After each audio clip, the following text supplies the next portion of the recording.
Thank you. So I teach in Havik, and I met Jamie Motherell when she was a frosh, and I was immediately impressed by her talents and her genuine enthusiasm for learning.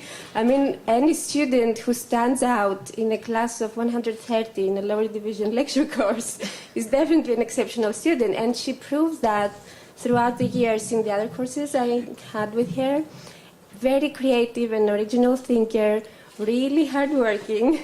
I mean, this year she was a senior, and she also managed to tutor for at least one class per quarter, be a very active student representative in Havik, spearhead a very interesting initiative for the curation of a gallery run by students and with works by students.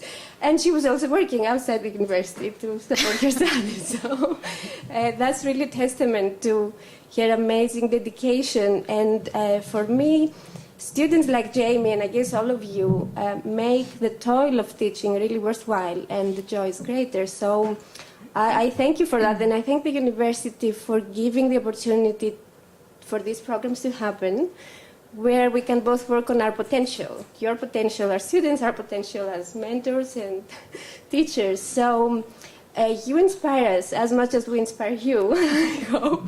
And my wish is to continue this contact later through academic and personal interactions. Okay, so thank you very much. Jamie. Before I begin, I would like to thank Maria for that very kind introduction and for her efforts to make me a better researcher, scholar, and writer. Maria has, as a professor, inspired me through her curriculum, enthusiasm, and passion. So thank you, Maria, for showing me and possessing such an infecting enthusiasm that I also hope will continue affecting my research for many years to come. And I also plan on staying in contact with you for quite a while longer. As she said, my name is Jamie Motherell. I'm an undergraduate senior in the History of Art and Visual Cultures department. My interest lies in the visual traditions and cross-cultural interactions of the ancient Mediterranean region. This project was both challenging and extremely exciting to me, as it led me to examine the construction of gender stereotypes across multiple time periods in the Western tradition through the focus on the iconic figure of Cleopatra. By her own hand that conscious still commended to her breast the fatal kiss of the Nile's envenom asp. These words, penned by William Gilmore Simms in 1853, demonstrate the fascination that generated across time by Cleopatra's spectacular life and death, leading to innumerable reinventions and rearticulations in both literature and art. Images centering on the death of Cleopatra are artistic constructions based upon patriarchal stereotypes about women, which, in their basic tenets, have remained rather unchanged in the course of 2,000 years. These stereotypes propagate a portrayal of women as sexually deviant, extravagant, luxurious, wild, uncontrollable, dangerous, seductive, weak, and manipulative creatures.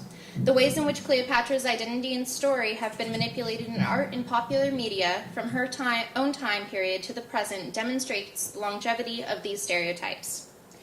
Prejudicial ideologies and messages have been constructed and propagated through the visualizations of her sexuality in death scene images. These eroticized depictions of her death are historical dissertations that reflect and propagate gender-based prejudicial ideologies.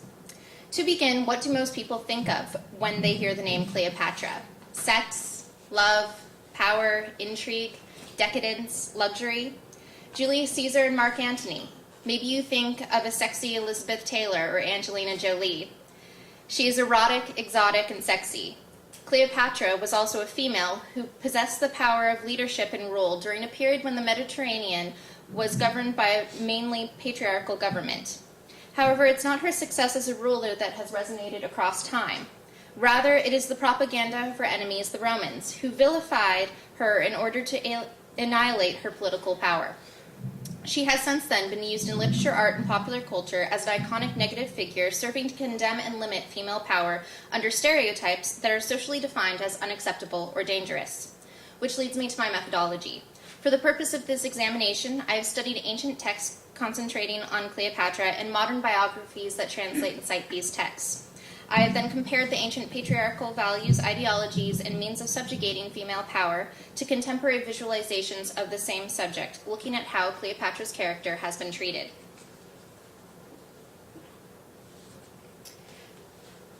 2,000 years separate our culture from Cleopatra's. Therefore, our understanding of her character and historical knowledge is limited by inadequate sources, and it's distorted by cultural differences and prejudicial ideologies.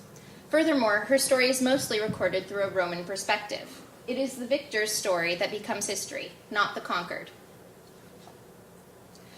Cleopatra was the queen of Hellenistic Egypt. She was the last of the Ptolemaic dynasty that ruled from 305 BC to 30 BC. The Ptolemies were a Macedonian Greek dynasty that claimed the territories of Egypt after the death of Alexander the Great. Cleopatra was trained at a very young age in the art of politics and was raised under the assumption that she would one day rule. She inherited a kingdom that was recovering from a civil war and was in economic difficulty. It was also experiencing heavy periods of drought. Despite these obstacles, Cleopatra was able to revive the land's economy and to restore stability. The Ptolemies adopted many traditions left by the previous Egyptian culture, such as the recognition of a ruler as an incarnation of an Egyptian god. Adoption of a divine identity was one of Cleopatra's most efficient ways to embrace the religion and culture of the native population. Therefore, executing a calculated political move to gain support as well as to demonstrate the power of the royal status. She was recognized as Isis by the native Egyptian population and was also identified with many Greek goddesses. Cleopatra also often stepped into the role by donning the regalia of Isis to communicate her status to her subjects. Cleopatra had sexual relationships and children with both Julius Caesar and Mark Antony. It is probable that she only had sex with both these two men throughout her life. Both men were known to have been sexually promiscuous themselves. For example, Caesar had multiple affairs with wives of Senate members as well as both foreign queens and kings. It is therefore a double standard to label her sexual activity as negative when her male partners were also engaging in sexual promiscuity. It is more likely that her sexual choices were motivated by politics rather than personal inclination. Both men were politically powerful and could offer her the support and stability she needed to gain autonomy from the Roman rule. Rome had, during Cleopatra's reign, experienced 2 consecutive civil wars, eventually resulting in a fragile alliance between Mark Antony and Octavian, with both parties desiring sole power. Octavian could not declare war directly on Antony, as it would only create another Roman versus Roman conflict. Therefore, he declared war against Cleopatra in Egypt, creating a foreign enemy through the propaganda war that exploited her sexual relationship with Antony to deem him unfit to rule. He was under the spell of the stereotypically promiscuous female, or as Cicero so phrased her, the alcoholic slut.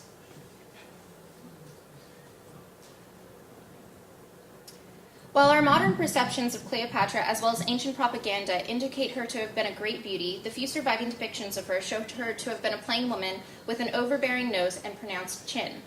The conception that she was a great beauty was one way in which Octavian's propaganda subjugated her power to her supposed deviousness as a temptress. This image is a coin printed with Cleopatra's image. It was struck during the period of her reign. The majority of images that we have of her that were created during her period were printed on these coins. Oh, I need to go back. She was plotting, She was sexually deviant and was able to control and weaken the minds of men with her powers. This propaganda partly stemmed from the freedom Cleopatra had to choose her own lovers. In Rome, women were not granted this freedom. Her freedom and act of choosing men for political reasons put her sex life in the limelight of ancient politics and landed her with the label of nymphomaniac. Octavian further used this as a way to denounce Antony and to remove him from the playing field in Roman politics. Maddened by his intemperate love for the spellbinding Cleopatra, Antony lost command of himself. Cleopatra used her sexual power to subordinate his will to hers, and how she so dazed and bewildered him with her deceitful tricks and intoxicating charms that he surrendered his personal sovereignty and became her creature. Roman or Octavian propaganda.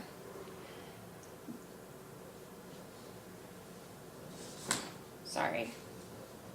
Okay. Just as Cleopatra was termed to be sexually immoral, luxurious, and extravagant, she was equated with the East, which has often been described as effeminate within the Western society.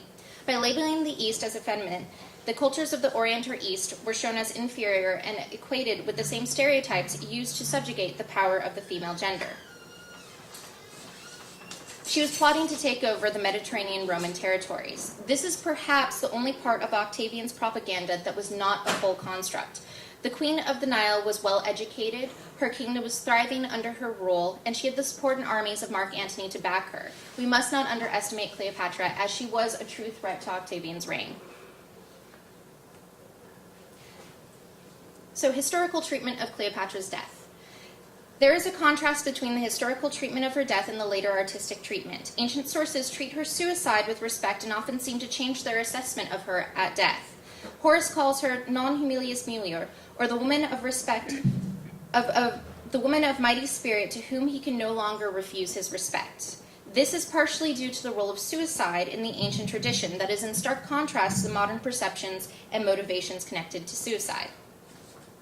Suicide was historically a means of retaining honor. Modern perceptions viewed the act of suicide as a means of despair and an expression of personal alienation. However, in the ancient perception, suicide was a means of escape while retaining social status and honor. In the case of Cleopatra, ancient sources recognize her courage in death and deem her to have finally done something honorable. Another possible cause for the exaltation of Cleopatra after her death might have been the glory she conferred to Octavian as his valiant yet vanquished foe. Her glory was his glory. The exalted opponent was the worthy opponent. In reality, we know very little about the means of her suicide, as they only found small pricks on her arm and no other injury. We do, however, hear of the honorable way she was dressed in regalia. Contrary to the accounts of the ancient sources, in many, if not most, literary and visual depictions of her suicide, her death is strongly eroticized. She's often depicted as half naked with a snake biting her breast rather than her arm, which leads me to the visual analysis. This is Jean-Henri Rixen's 1874 image entitled The Death of Cleopatra. In this image, her form is highly sexualized in the depiction of her full nudity. Her power is being stripped away as the audience is drawn to the details of her eroticized form. Her identity is confined to her sexual and physical appeal, making the overarching statement that female power can only be a sexual and visual power. The image then strips even that power away from her in the depiction of her body as a corpse. Her body is shown limp, her eyes closed, and her lips pale. Her death creates a negative association between her sexualized form and the desire she incites. Through the catalyst of Cleopatra's iconic and notorious identity, this image portrays female sexuality not only as the only power of women, but also as dangerous, destructive, and futile. The close portrayal of her eyes disassociates her from her surroundings and the viewers, emphasizing her powerlessness in death, and turns her into an isolated object exposed to the mercy of gazes that automatically become indiscreet by arresting her in such a vulnerable position. The viewers are invited to take ownership of her body, sexuality, and power, stripping her of her dignity as they step into the role of voyeurist. They engage with her on a sensational, lustful, or even sordid way that displaces any notion of historical or even artistic appreciation in favor of self-absorbed titillation. The second image is entitled also The Death of Cleopatra and was created in 1892 by the British painter Reginald Arthur. Similar to The Death of Cleopatra by Jean-Henri Rixen's, Arthur's image also portrays Cleopatra's body in eroticized terms. Her sexuality is emphasized through the clinging drapery that hangs against her body, clinging to her form, and its translucent quality that shows more than it hides. The arch of her back, her almost fully exposed breasts, the tilt of her chin, her curled toes, and her fingers that seem to clutch at the bedclothes